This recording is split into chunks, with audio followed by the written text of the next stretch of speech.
I woke up to snow on the ground. November, Toronto, Canada. It's early, but I'm not surprised. Rarely surprised anymore. Cold's moved in for the season, unpacked its bags. And me? I'm trying to pretend this is fine. You see, winter doesn't ask for permission. It just shows up and stays too long. Like the stench of that plantain lasagna that I burnt.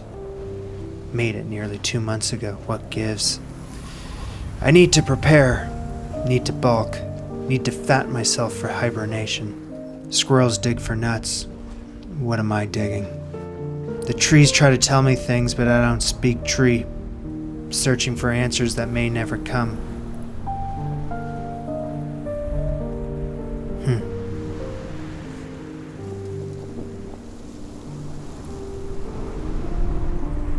Not all clues are subtle. Some can be sticky, amber, sweet, maple.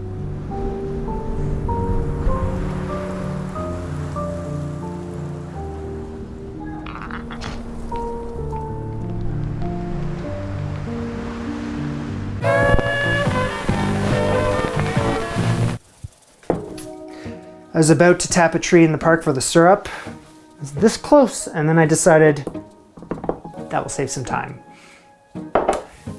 Hello, ya hosers. Welcome back to my home. Please get comfy in your Chesterfield. Seasons are changing. My top priority is cozy when that kind of thing happens.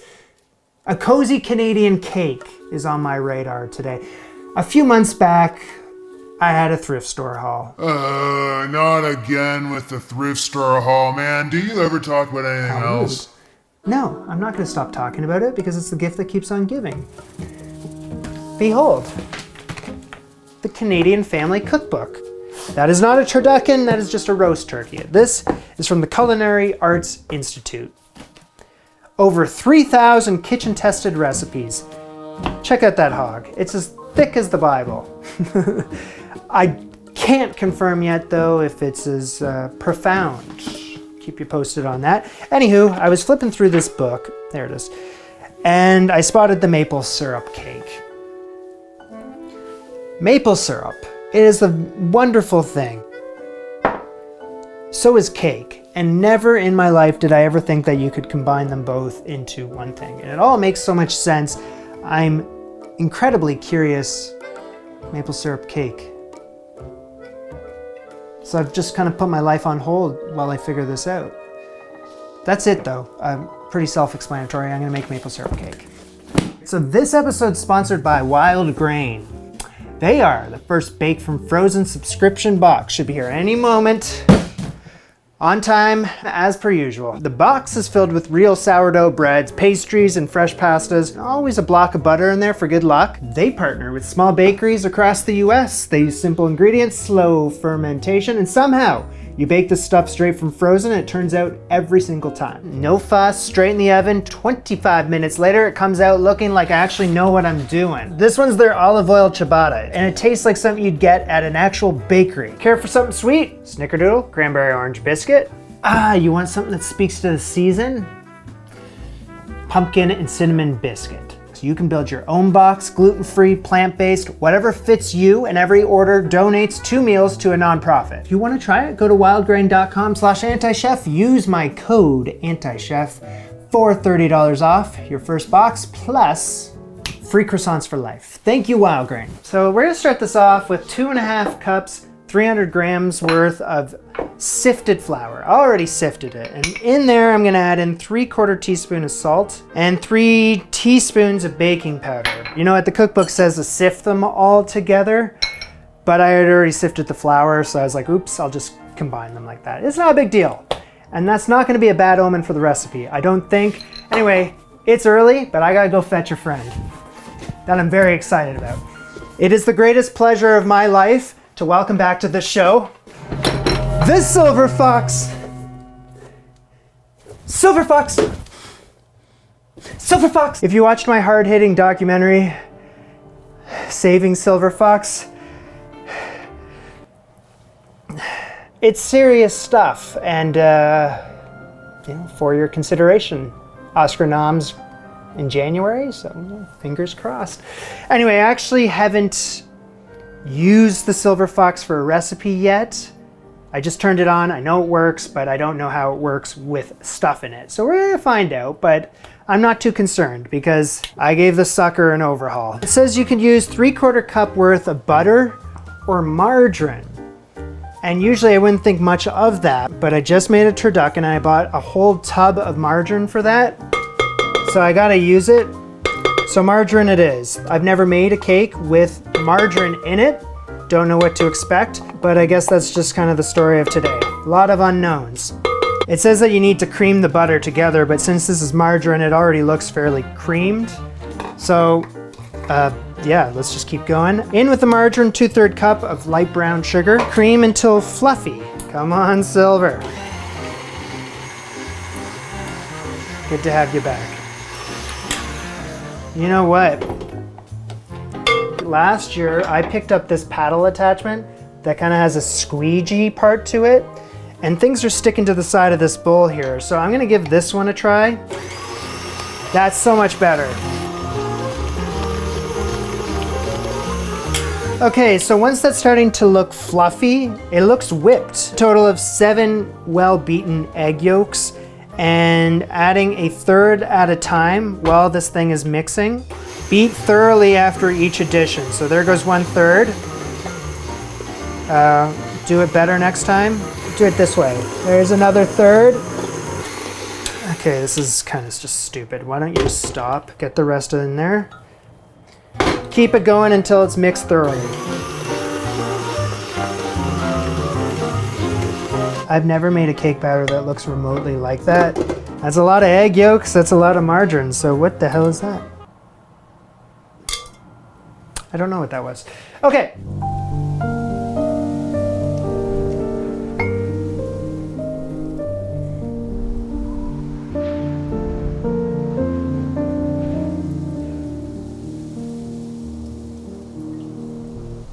Nature's gift. Now it doesn't exactly specify to add the maple syrup in with the milk, but I'm gonna be adding them into the cake batter at the same time, so what the hell? What the hell? Whoa. It's maple syrup and milk. All right. In 4ths, I'll be adding the flour and the dry ingredients, and then in 3rds, I'll be adding the milk maple syrup mixture. Does that make sense? I'm gonna be alternating between the two. Add 1/4 of the flour. Beat that until it's smooth.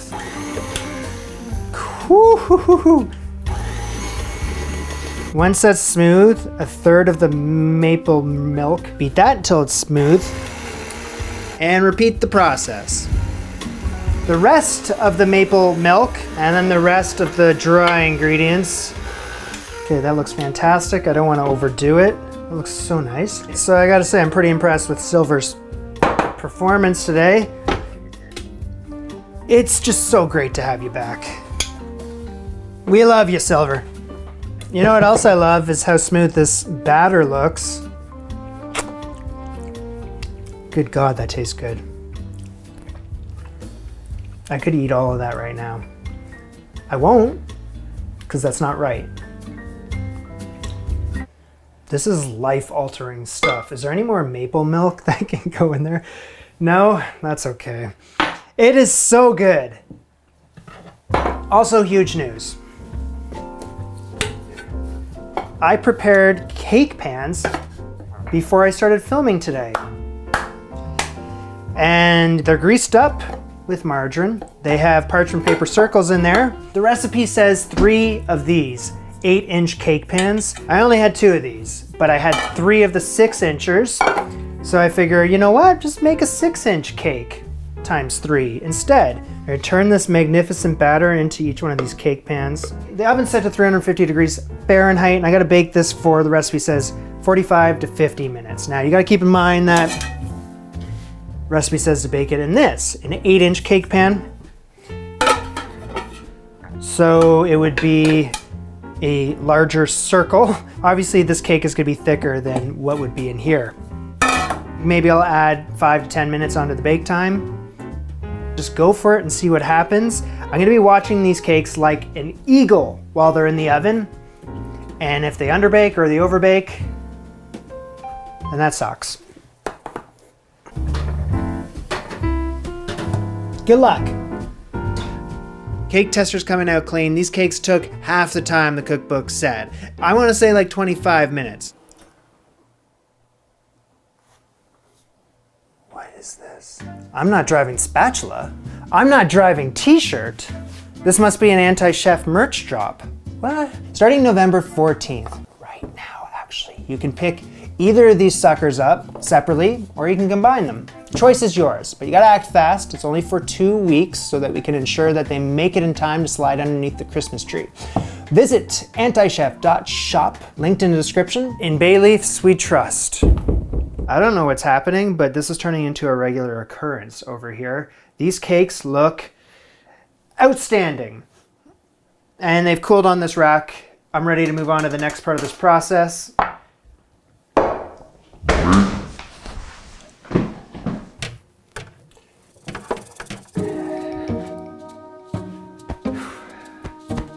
Thought I just bought the farm there. Everything is okay. So we're making maple sugar frosting, and that's gonna go on the outside and the inside of this cake here. So I have 1 cup of sugar, 1 cup of sour cream, and check this out. Maple sugar, which is made from maple syrup. Unlike white sugar, it's unrefined, so it retains all the natural properties of maple syrup. Beautiful. I've never had such a thing. Well, I'm glad I did. That just tastes like maple syrup in sugar form. Okay, so this is a good day. It really is. Can I get a saucepan? Sour cream, sugar. That's what it looks like, maple sugar. Set this on a low heat until the sugar is dissolved. After that, bring it to a boil. So with a candy thermometer in there, I'm gonna cook this without stirring until it reaches the softball stage, 238 degrees Fahrenheit. At the same time, let me toast some chopped pecans. Softball stage activated, says to get it on a... Just a moment. Says to get it on a wire rack to cool. Without stirring it or doing anything, just leave it until it's 110 degrees Fahrenheit. So I'd say around half an hour later, we've reached 111 degrees Fahrenheit until it's a spreading consistency. Whoa. All right, that's definitely a spreading consistency. I mean, I think it already was. Okay. Cake turntable. So cardboard cutout on my turntable, bottom layer cake. The stuff is pretty thick. Whoa. Whoa. So spread this somehow, some way. There's not much time, quite honestly, because it's firming up. And now we go another piece of the cake. Last piece of the cake on top. Whoa! I don't really know how I'm supposed to frost this cake because this is firming up super fast. And I did wait like 45 minutes for it to cool down to the temperature it said in the cookbook. So now I'm just kind of race against time trying to make this look as nice as it can. I think if we're doing like a beautiful Canadian rustic look to this, I think that's the game plan because this stuff is not spreadable, not in the traditional sense at least. So I'm gonna have to get artsy fartsy over here, which is fine. See how I'm like spinning it around? I'm gonna trademark this kind of design on this cake. Okay, well things can change fast over here. I was so optimistic. I was about to make the best cake I've ever made. And it may taste like that, but right now it doesn't look like it. Oh, that works. Heating up a spatula works. Okay, so I heated up whatever remaining syrup is in there, which isn't much, with just a dollop of cream. It just keeps going on the floor.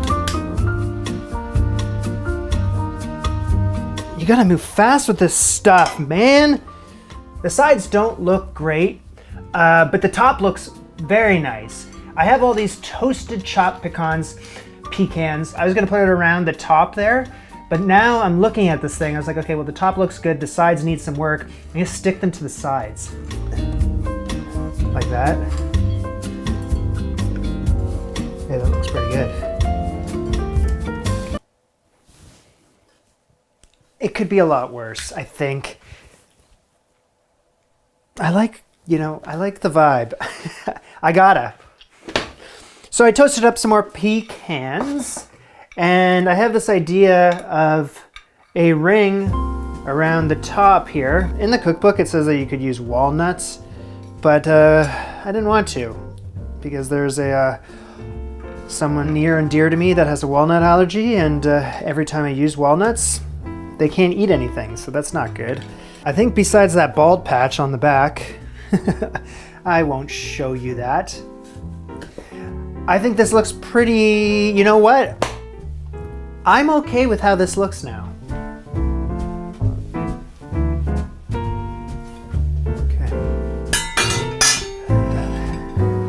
I think that looks all right. Order up!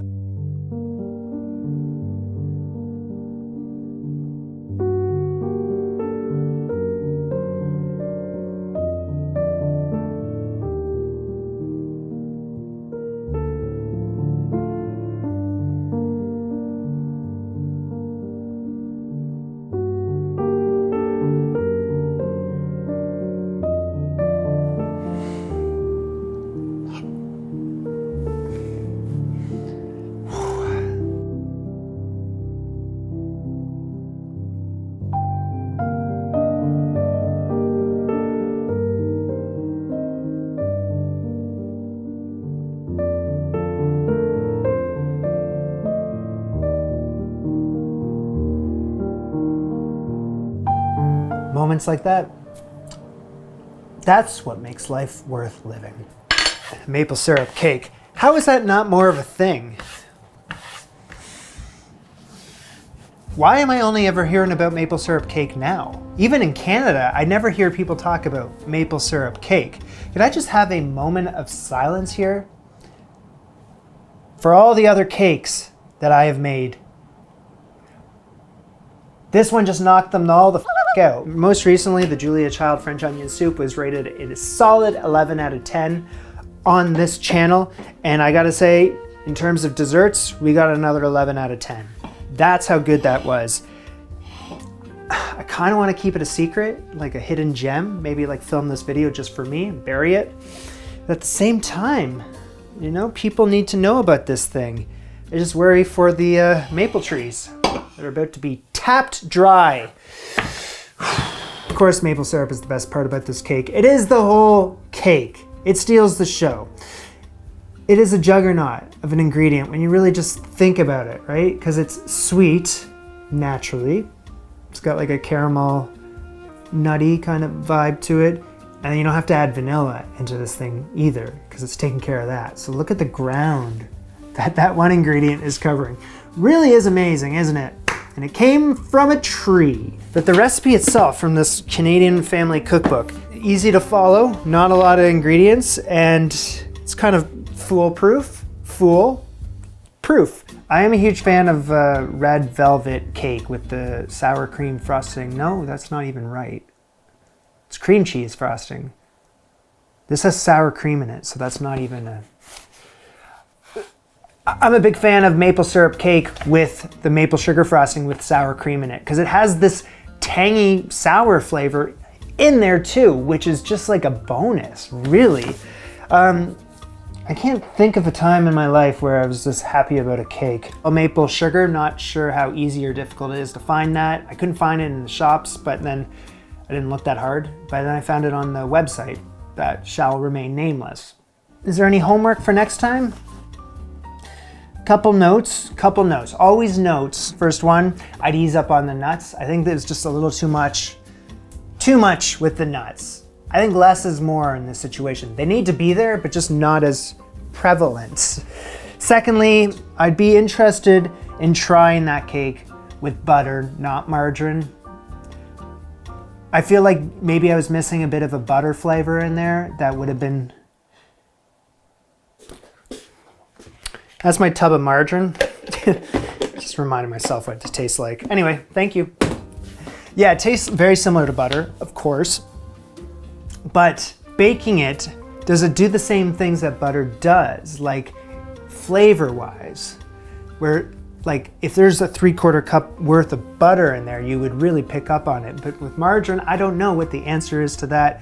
Anyway, next time I make that, and there will be a next time because I want to surprise people with that, I would use the butter, 3/4 cup of butter. That's all. Other than that, no notes. What a day. Snow outside, nothing but warmth in here. That was cheesy. All right, gotta go. This was Spine and Dine. Bon appetit. Au revoir. And don't forget, linked in the description is your pathway to the Anti-Chef shop for the limited time only I'm not driving t-shirt and the spatula. So if you want to get your hands on one of those, linked in the description. It's a limited time only thing. Once they're gone, they're gone. So yeah, I'm not driving over here. Maybe you may not be driving. Also, where you're at. Bye-bye.